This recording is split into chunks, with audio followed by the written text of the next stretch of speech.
Hello everyone. Did you know that the plants sitting in your home right now could be silently draining your luck, or multiplying it? For thousands of years, cultures across China, India, and beyond have believed that certain plants don't just clean your air and brighten your room, they attract wealth, protect your home from negative energy, and invite prosperity through your front door. In the next few minutes, I'm going to walk you through 10 of the most powerful, lucky plants you can bring into your home. For each one, you'll learn exactly why it's considered lucky, where to place it for the best energy according to Feng Shui and Vastu Shastra, and just as importantly, how to actually keep it alive. Because a dying lucky plant is nobody's idea of good fortune. But before we jump into the list, let's quickly talk about why certain plants are considered lucky in the first place.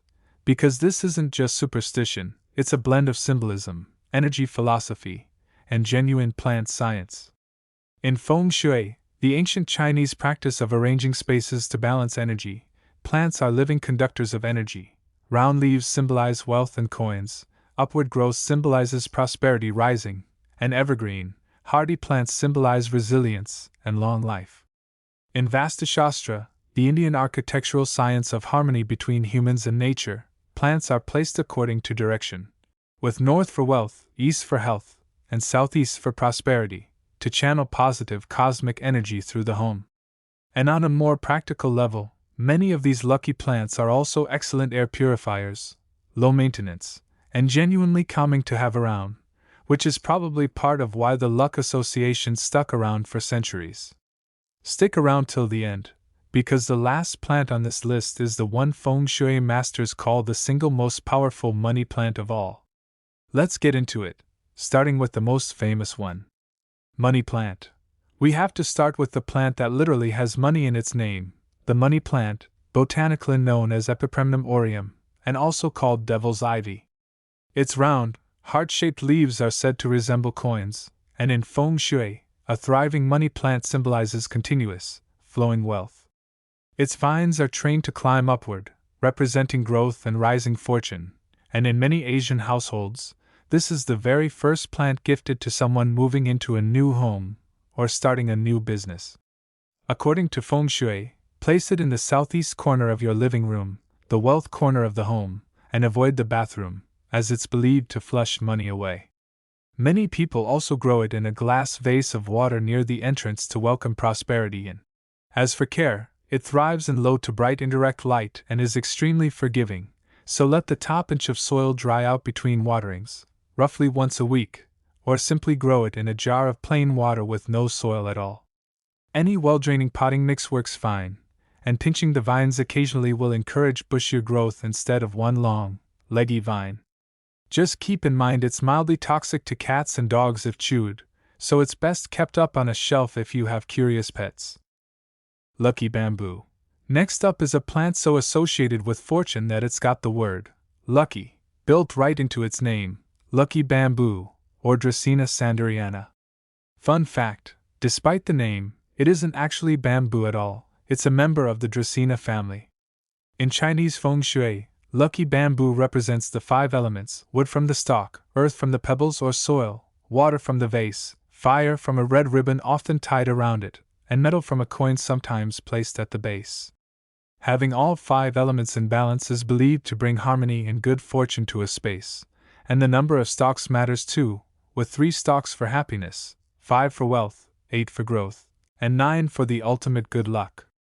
The best placement is the southeast corner for wealth, or the east for health and family harmony, and it's a favorite for office desks because it's compact and thrives indoors under artificial light.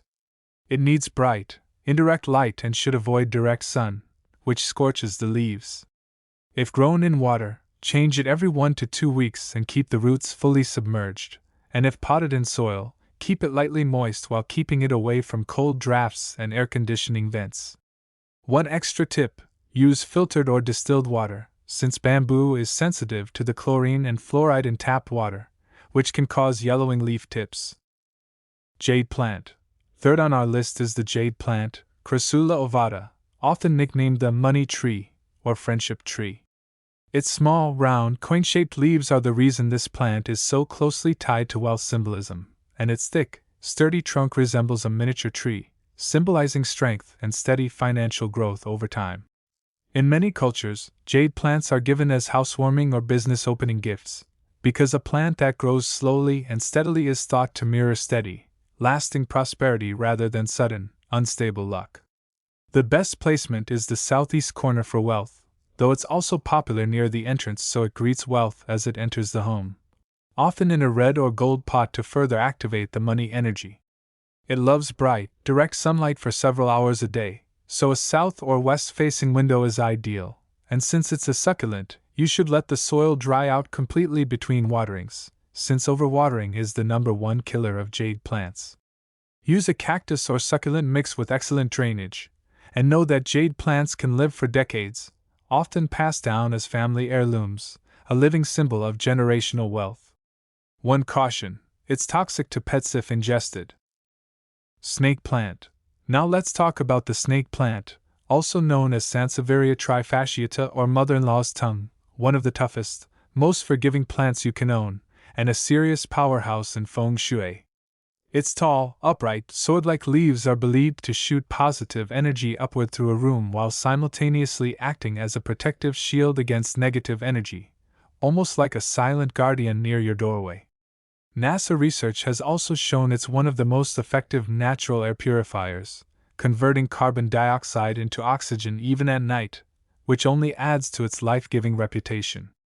It's best placed near the front entrance, or in the east corner of the home, to absorb and block negative energy before it spreads inside, and because of its sharp-edged leaves, Feng Shui practitioners often recommend keeping it in more public spaces like a living room or hallway rather than a bedroom, where sharp shapes are thought to be less restful. It's extremely adaptable, tolerating low light but growing fastest in bright, indirect light, and it should be watered sparingly, every 2 to 3 weeks, letting the soil dry out fully, since it's highly drought-tolerant. Use a well-draining succulent or cactus mix, and remember this is genuinely one of the hardest plants to kill, perfect if you're new to plant care or travel often. It is mildly toxic to pets if chewed. Areca palm. Next is the Areca palm, Dipsis lutescens, a tall, feathery-leafed plant that brings both elegance and energy into a home. In Vastu Shastra, the Areca palm is considered one of the top plants for purifying not just the air but the emotional atmosphere of a home, said to absorb stress and negative emotions and replace them with calm, positive energy. Its graceful, upward-arching fronds also symbolize growth and flexibility, the idea that you can bend with life's challenges without breaking. It's best placed in living rooms or family areas where people gather most, since its calming energy is meant to be shared, and in Vastu, the north or northeast direction is considered ideal. It needs bright, indirect light, since direct sun can scorch its delicate fronds, and the soil should be kept consistently moist but never soggy, watering once the top inch feels dry, typically weekly. Areca palms love humidity, so mist the leaves occasionally, especially in dry, air-conditioned rooms, and keep in mind it can grow quite large over time, making it a great statement piece for corners with high ceilings. Peace lily. The peace lily spathiphyllum is all about harmony. Its elegant white blooms are seen as symbols of peace, purity, and emotional healing, and in Feng Shui, the peace lily is believed to absorb negative energy and toxic emotions from an argument-prone household and replace it with calm, making it a popular gift for people going through a difficult time or moving into a new home after conflict. It's best placed in bedrooms or living rooms where tension tends to build, since its calming presence is meant to soften emotional energy, though it's worth avoiding the wealth corner, since its purpose leans more toward peace and purification than money attraction. It does well in low to medium indirect light, making it one of the best flowering plants for dim indoor spaces, and the soil should be kept evenly moist, since the leaves will droop dramatically when thirsty, a helpful built-in reminder to water. It's also worth wiping the leaves occasionally with a damp cloth to keep them glossy and help the plant photosynthesize more efficiently. One important caution: it's toxic to pets and mildly toxic to humans if ingested, so keep it away from small children and animals. Orchid. Now the orchid, a plant valued across nearly every culture not just for its beauty, but for the powerful symbolism packed into every bloom. In Feng Shui, orchids represent abundance, fertility, refinement, and long-lasting love, and their delicate but resilient blooms symbolize the idea that beauty and strength can coexist.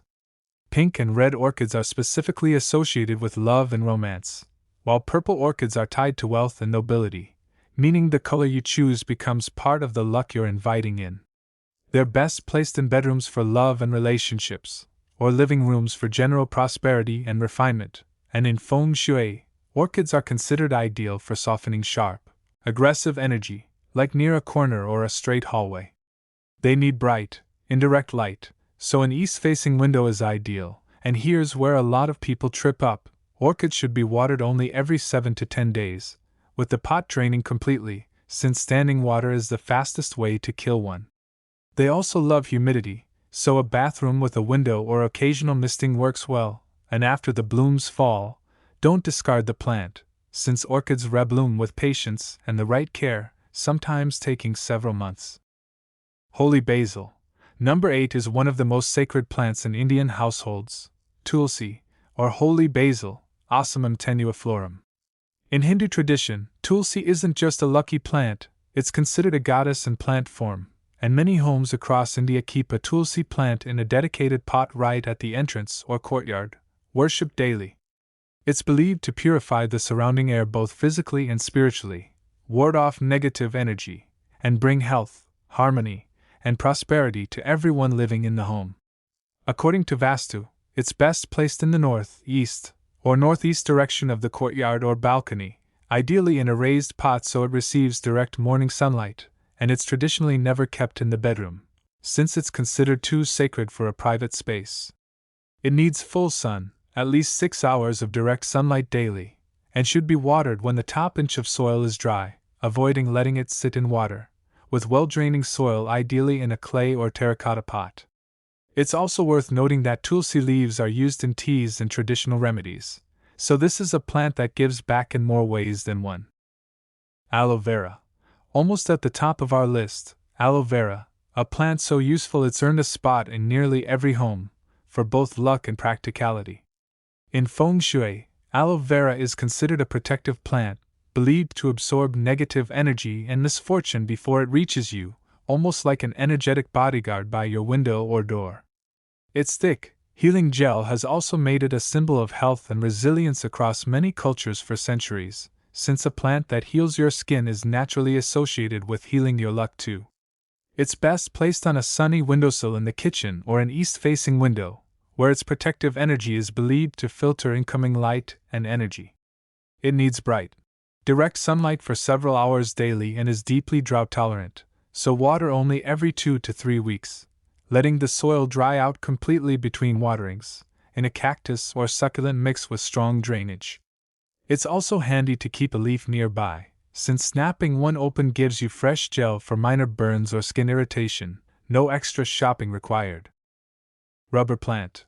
And finally, the plant many Feng Shui practitioners consider the single most powerful wealth-attracting plant of all, the rubber plant, Ficus elastica. Its large, thick, glossy, rounded leaves are considered the ultimate coin symbol in Feng Shui, with bigger leaves meaning bigger wealth energy, according to tradition. Unlike more delicate money plants, the rubber plant is sturdy and long-lived, symbolizing wealth that doesn't just arrive but stays and compounds over time, which is why it's often gifted when someone opens a new business. It's best placed in the wealth corner, southeast, in a bright corner of your living room or office where it has room to grow tall, and many Feng Shui practitioners also recommend it near a home office or workspace to encourage career growth and financial stability. It needs bright, indirect light, with a few hours of gentle direct sun encouraging the glossiest leaves, and should be watered when the top inch or 2 of soil is dry, roughly every 1 to 2 weeks, since it dislikes sitting in soggy soil. Wiping the large leaves down regularly with a damp cloth not only keeps them shining but, in Feng Shui, dusty leaves are believed to dull the wealth energy the plant is meant to bring in. One caution, it's mildly toxic to pets, and the sap can irritate skin, so it's best to wear gloves while pruning. Let's do a quick recap of everyone we met today. We started with the money plant, the classic wealth symbol for the southeast corner. Then lucky bamboo, balancing all 5 elements of Feng Shui. The jade plant, for slow and steady financial growth. The snake plant, your protective energy guardian by the door. The Areca palm, for calm and emotional balance. The peace lily, healing tension and conflict. The orchid, for love, abundance, and refinement. Tulsi, the sacred protector of Indian households. Aloe vera, your natural energetic shield. And finally, the rubber plant, considered by many to be the single most powerful money-attracting plant you can own. Here's the honest truth, though, no plant is magic. What actually brings good energy into a home is a space that's alive, cared for, and full of things that are genuinely thriving, and these 10 plants just happen to be some of the easiest, most beautiful ways to do that, with a little extra cultural meaning built in. So, which one of these are you adding to your home first? Drop it in the comments below, I'd genuinely love to know, and if you already have one of these plants at home, let me know how it's doing. If this video helped you, do me a favor and hit that like button, it genuinely helps this channel grow, which, let's be honest, is a little bit of good luck for me too. Subscribe and turn on notifications so you don't miss next week's video, where we're covering the biggest plant care mistakes that are secretly killing your indoor plants. Thanks so much for watching, and I'll see you in the next one.